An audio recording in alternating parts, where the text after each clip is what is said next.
Pension ഗുണഭോക്താക്കൾക്ക് അറിയിപ്പെത്തി. എല്ലാവിധ സർക്കാർ അറിയിപ്പുകളും തുടർന്നും നിങ്ങളിലേക്ക് എത്താൻ ഈ ചാനൽ സബ്സ്ക്രൈബ് ചെയ്യുക. ഉത്സവകാലങ്ങളോടനുബന്ധിച്ച് ഈ മാസം മുതൽ കൂടുതൽ ആനുകൂല്യങ്ങളാണ് എത്തിച്ചേരുന്നത്. സംസ്ഥാന സർക്കാർ പ്രഖ്യാപിച്ച വിഷുവിനോടനുബന്ധിച്ചിട്ടുള്ള ആദ്യഗഡു പെൻഷൻ വിതരണം ആരംഭിച്ച സാഹചര്യത്തിൽ ഇതുവരെയും തുക എത്തിച്ചേരാത്തവർക്ക് ഇന്നു മുതൽ വിതരണം കൂടുതൽ സജീവമാക്കും.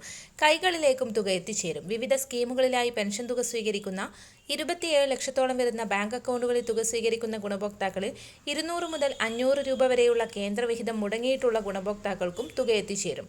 വിധവ, വാർദ്ധക്യ, ഭിന്നശേഷി പെൻഷനുകളിലായി 8 ലക്ഷത്തോളം വരുന്ന ആളുകൾക്കാണ് കേന്ദ്രവിഹിതത്തിൽ കുറവ് വന്നിട്ടുള്ളത്. പെൻഷൻ തുക വിതരണത്തിന് കൈമാറിയതായി സേവന സൈറ്റിൽ സ്റ്റാറ്റസ് കാണിച്ചിട്ടും തുക ലഭിക്കാത്ത ഗുണഭോക്താക്കൾ ശ്രദ്ധിക്കുക. ഇവർക്കുള്ള തുകയും ഇന്നു മുതൽ അക്കൗണ്ടുകളിൽ എത്തിച്ചേരും. ഒരു മുടക്കവും കൂടാതെ 1600 രൂപ വീതം ഇതുവരെയും എത്തിച്ചേർന്ന ഗുണഭോക്താക്കൾക്ക് വീണ്ടും സന്തോഷ വാർത്ത എത്തിയിരിക്കുകയാണ്.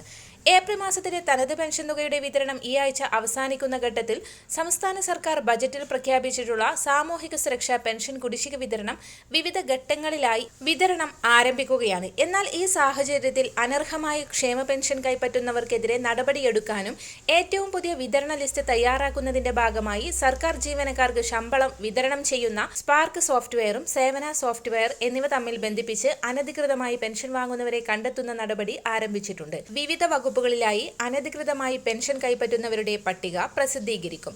ഇനി ബജറ്റിൽ പ്രഖ്യാപിച്ചിട്ടുള്ള 1600 രൂപ പെൻഷൻ കുടിശ്ശികയും വിതരണം ചെയ്യും. ശേഷിക്കുന്ന 2 ഗഡു കുടിശ്ശികയും ഈ സാമ്പത്തിക വർഷത്തിൽ പൂർത്തിയാക്കുമെന്ന് ധനമന്ത്രി വ്യക്തമാക്കി.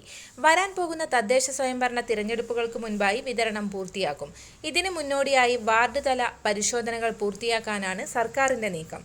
എല്ലാവിധ സർക്കാർ അറിയിപ്പുകളും നിങ്ങളിലേക്ക് എത്താൻ ഈ ചാനൽ സബ്സ്ക്രൈബ് ചെയ്യുക.